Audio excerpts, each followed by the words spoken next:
ભરૂચના આમોદ શહેરમાં વહેલી સવારથી ગાઢ ધુમ્મસની ચાદર છવાઈ જતા સમગ્ર પંથક મિની કાશ્મીર જેવી લાગણી આપી રહ્યું હતું। ગાઢ ધુમ્મસને કારણે નેશનલ હાઈવે પર ઝીરો વિઝિબિલિટી જેવી સ્થિતિ સર્જાઈ અને વાહન ચાલકોને ભારે મુશ્કેલીનો સામનો કરવો પડ્યો। ભરૂચ જિલ્લાના આમોદ શહેરમાં ગતરોજ વહેલી સવારથી જ ગાઢ ધુમ્મસ છવાઈ ગયો હતો। સમગ્ર પંથક સફેદ ઝાકળની ચાદરમાં લપટાઈ જતા લોકોમાં કાશ્મીર જેવી ઠંડક અને આહલાદક વાતાવરણનો અનુભવ થયો હતો। સૂર્યોદય પછી પણ લાંબા સમય સુધી સૂર્યદેવના દર્શન થતા નહોતા અને આખું શહેર ધુમ્મસમાં ઢંકાયેલું જોવા મળ્યું। આ પરિસ્થિતિ વાહન ચાલકો માટે પડકારરૂપ બની હતી। આમોદમાંથી પસાર થતા નેશનલ હાઈવે 64 પર વિઝિબિલિટી ખૂબ ઓછી થઈ જતા વાહન ચાલકોને દિવસ દરમિયાન પણ લાઇટ ચાલુ રાખીને ધીમી ગતિએ વાહન ચલાવવું પડ્યું હતું।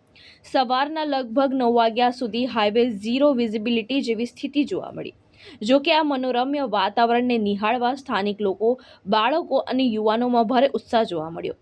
નગરની ગલીઓ અને ખેતરોમાં છવાયેલા ધુમ્મસ વચ્ચે લોકોએ સેલ્ફી અને વિડીયો લઈ આ ક્ષણોને કેમેરામાં કેદ કરી હતી। કેતન મહેતા, દ્રષ્ટિકોણ ન્યૂઝ, ભરૂચ।